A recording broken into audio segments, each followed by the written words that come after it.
Now on BBC Two, it's a case of love me, love my car.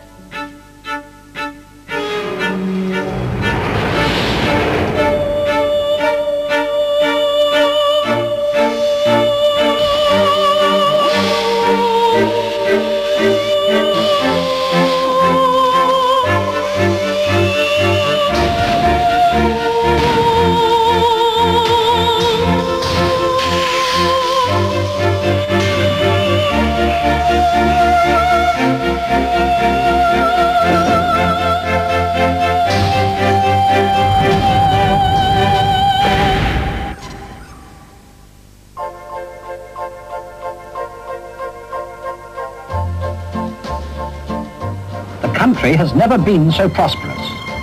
As the Prime Minister has said, the standard of living has gone up. As Britain turned the decade into the 60s, life looked thoroughly agreeable. This was the world, as Prime Minister Harold Macmillan assured us, of glossy magazines. The country played a new game called hire purchase, and women now going out to work for the first time for real money were having a spending spree all their own. This was the era of the second car. In suburbia, scores of semis sprouted two-car garages and posh tar-macadam drives. They told us we'd never had it so good. Pleasant Valley Sunday in the 60s, and Triumph, like most other car makers of the day, were busy trying to woo the well-heeled middle classes. But they knew that their ditchwater dull Standard 8 wasn't going to win any hearts or any races. What they needed was a car with sex appeal. And this is what they came up with. The Triumph Herald. Bright, cheerful and terribly chic, 60s suburbia fell in love with the Herald at first sight. It had espresso bar Italian styling, swish duotone paint schemes like cactus and conifer, and a sort of British uprightness that made it respectable yet daring at the same time. Whereas the Mini and the Anglia had the common touch, cars for the people, the Herald was aimed firmly at those with an eye for the good life. In a Triumph Herald, you can really follow your inclinations. It's the most go-anywhere car in its class. Thanks to all-round independent suspension, the wheels soak up the bumps, while you soak up the scenery. There's a very quick gear change, too. It can only be the Triumph Herald. Ask your dealer for a trial drive.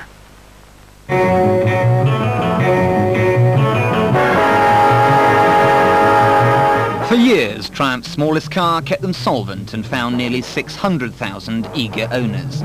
Crisp, neat, classy and rather glam, the talk of Tupperware parties all over the home counties, the Herald is the perfect personification of 60s middle-class Britain. But it hadn't always been handsome. In early '57, Triumph's designers came up with this sad creation called Zobo. Rightly greeted with a resounding raspberry by Harry Webster, Director of Engineering, he asked an inspired young Italian stylist, Giovanni Michelotti, to improve it. But even he had his work cut out. On my way down on holiday in Italy, I called in on Michelotti to see if he'd made any improvement to our design, and he hadn't, and he couldn't. And on the way back, I called in again and asked him to see again what we could possibly do with this design.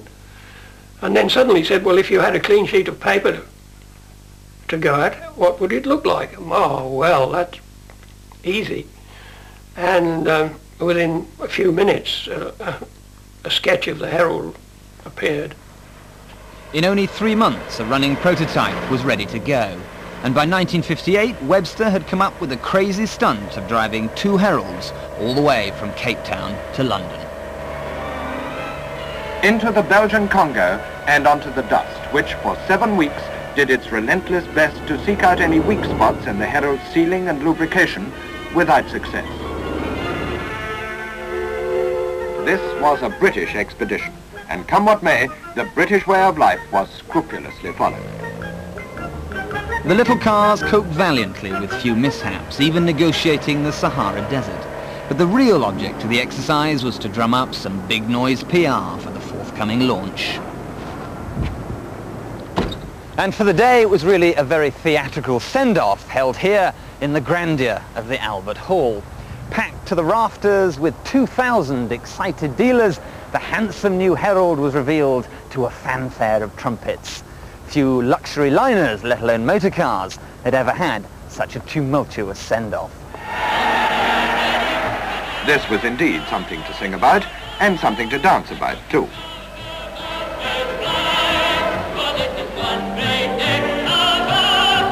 At the launch with the dealers, the reception was ecstatic. It really was. I think the dealers were suitably tanked up by the time that the covers were lifted off the cars all round the floor of the Albert Hall. But when one sees a car for the first time as a dealer, the looks are absolutely vital. And with the Herald, the looks were right. But the highlight of the evening was the building of a Herald in 3 minutes. Now initially, of course, when we built this car, it took us a long time back at the works, and gradually, by modifying the car, getting very skilled at the movements, we were able to get it down so that it was a sparkling performance by the team of 4 apprentices. And when the boys had completed it, I came down onto the stage, escorted a young lady into the car, started the car up, demonstrated that everything worked, and in fact, instead of loading it onto a lorry and driving it off to another show, I actually drove this car right the way across Europe, virtually as the boys had assembled it. In all their publicity, Triumph made a big play of the Herald's separate chassis, but actually the chassis was one of the few parts of the car that wasn't thoroughly modern. Now publicly, Triumph said this was a good thing because it gave the body more rigidity, but in private the truth was more prosaic. In the late 50s, the British motor industry was working at full tilt, so there was no one who had the capacity to build a one-piece body shell for Triumph's new baby. There was no room at the inn for the Herald, so a separate chassis is what it had to be. Got myself a crying, talking, sleeping, walking, living doll. Got to do my best. But it made up for its old-fashioned underpinnings in other ways. That clean-cut shape had only 10 curves. It sat on all-round independent suspension, had the turning circle of a London taxi, plus a collapsible steering column. Priced at £702, it was 200 quid more than the Mini and 100 more than the Anglia. But nobody minded. The middle classes loved its upmarket image and bought it by the thousand. Believe what I say, just feel. My husband had this Jaguar, and of course I needed my own little runaround for shopping, and this was the ideal car for the job. It isn't too bulky. The Jaguar was big and bulky, the Mark 10 in those days. It was a beautiful car, but this was even better for me, because being a woman I like a nice little nifty car with a sporty look, and this visor here was an optional extra in 1959, which my husband kindly bought, and it's been a great help when the sun is out, which other cars haven't got. The beautiful design, the balanced design of this car was missing on the old Fords and the old, I had an Austin 7 at one time, but it didn't have any personality, but this had personality. It made me feel like a woman goes out feeling well-dressed or she's not well-dressed. I felt well-dressed when I was driving around in this car. In that first year, Triumph built 27,000 Heralds, but could easily have done double. The problem was they couldn't build them fast enough, and when they tried, there was a legion of quality control problems. Seats collapsed, exhausts and switches fell off, and there were even tales of the headlining becoming unstuck and literally draping itself over the driver's head at speed. And one of the main complaints in the early days, of course, was that they used to fill up with water. So we'd get the odd humorist who would come in with his wellies on and his feet on little blocks on the floor to keep them out of the water. And we would then try and sort his problems out. Another difficulty was with the door locks, which used to jam. And we would get somebody perhaps coming in, and he would sit there quietly in his car, and people would sort of look at him and he would look at us, and then we would say, "What's the matter?" "Oh, I can't get out of the car." So they would rush off and get a few mechanics from the workshop and lever him out with various tools and equipment. Ain't that a shame? chills feel like rain. And there were other discouraging words as well. Before long, all eyes were on the Herald's rear end. Triumph might have made a big play of the independent rear suspension, but in reality, if you pushed the little dearie to the limit, it handled like a wayward supermarket trolley.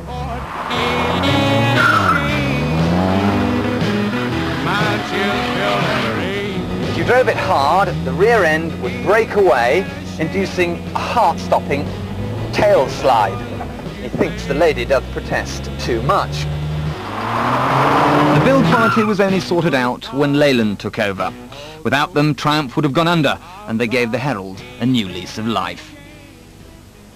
Just as well, because now it was attracting some very discriminating buyers. It was a very proud British achievement, actually, the Triumph Herald. If such a car was on the road today, I would buy it as a second car. It does have an enormous feeling of openness and freedom and speed and manoeuvrability and safety. So it was a great car. It was the only car in which I ever committed a speeding offence.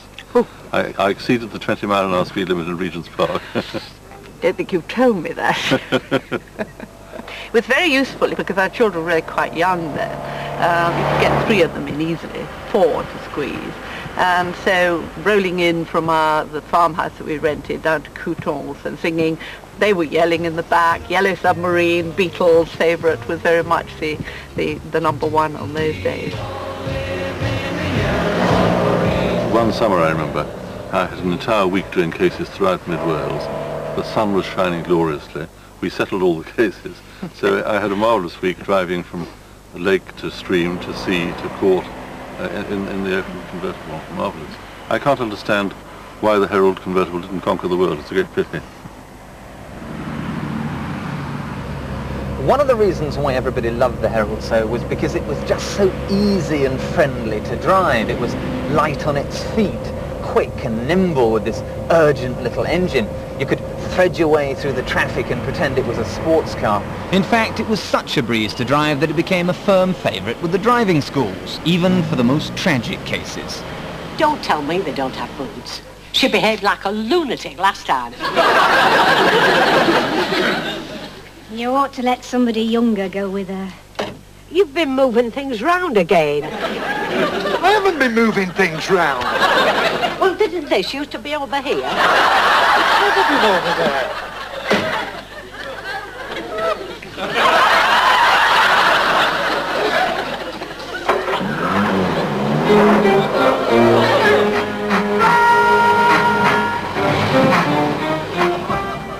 And being so user-friendly was something that Triumph's ad agency made a big thing of.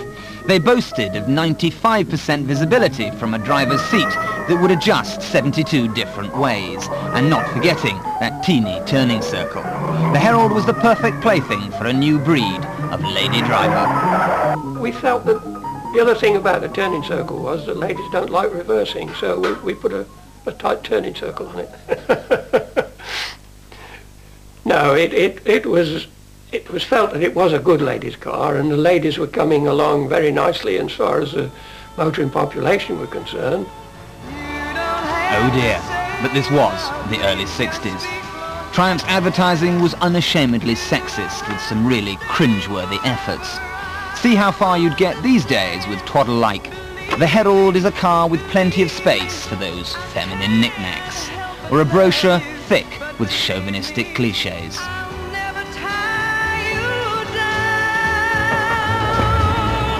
But back then, no one cared. They were even seduced by nonsense like, the girl gets dated, but the Herald doesn't. But actually, it did.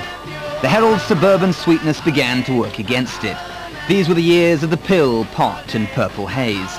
As hemlines rose, the Herald looked like it belonged to the Twin Sets and Pearls Brigade. Even the aircraft were getting nose jobs. And cars like the Ford Cortina were giving the Herald a hard time. For the late 60s, the Herald was beginning to look and feel its age and needed the odd tweak and tuck. Once again, Triumph called upon the talents of Michelotti, who deftly gave it a whole new look by slapping on a couple of angled headlights and a stripy new grille. And behind that fetching new front was a fetching new engine, an exciting 1300cc unit, which propelled the Herald to a dizzy top speed of 84 miles an hour. But we'd seen those slant-eyed headlamps somewhere before, in the Vitesse, a Herald with some serious go. Hot town, summer in the city, back of my neck getting dirt and pretty. Been down, isn't it a pity? The 100-mile-an-hour six-cylinder Vitesse may have blessed the Herald with glamour by association, but even the 1360's good looks weren't enough to stop the Herald's demise. The last one rolled off the production line in 1971. It might have gone, but it's certainly not forgotten. And today, the Herald's twinkiness looks better than ever before. I was driving this through Knightsbridge a little while ago, and, fur hat, coat, sunglasses, and a lorry driver wound down his window and said, "Here," he said, "you just stepped out of a Bond film." Well, to a woman of a certain age, that's a very flattering thing to have said to you.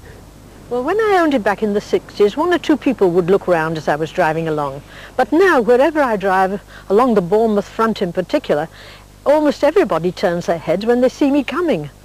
I mean, people stop me all the time in the street. They wind down the window and say, "Oh, they're sweltering in a Bentley because the air conditioning's packed up," and they say, "Straight swap, no deal." If this car ever comes on the market, I'm either dead or in very severe trouble. I'd sell the flat and sleep in the car. Today, it's one of those cars, like the VW Beetle and the Morris Minor, that's enjoying a second childhood. As a trained designer, I think the Triumph Herald is a design icon. It has the 60s looks, and I think the lines have lasted for a good 30 years, and it looks as good now as it did then. Something tells me I'm into something good. I think it's just a typical 60s car, really. I'd like to have lived in the 60s, actually. It's been really good. It's got lots of chrome on it. It's really quite pretty. When I first bought it, my mum said it smelled like the 60s used to smell like. There's one particular reason I like Heralds, I suppose, and that's because I met my wife through them. I met her at an owners club rally several years ago now, and I was there with my Herald, and she actually owned two, I mean, that was itself quite unusual and quite impressive. Now we own three of them. Yeah, we're a three Herald family. If cars remind us of the way we were, then the Herald takes us back to a simpler time when we got turned on by tiny tail fins and two-tone paint. Supposedly a product of the swinging 60s, the Herald actually stands out as a wholesome, charming reminder of how respectable we really were. But the Triumph Herald story would not be complete without mention of its most bizarre incarnation. Powered by a Herald engine, the Amphicar was a waterbound wonder.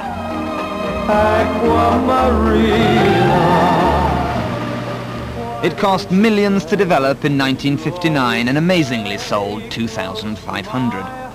Capable of 60 miles an hour on land and 6 knots on water, 3 of them actually sailed across the channel to the Frankfurt Motor Show. This is the maddest car I've ever driven. It is absolutely barking, but it's wonderful. I wonder if it aquaplanes. Marina, Aqua Marina, why don't you say that you'll always stay? Masterpiece takes the spotlight. The Austin Healey in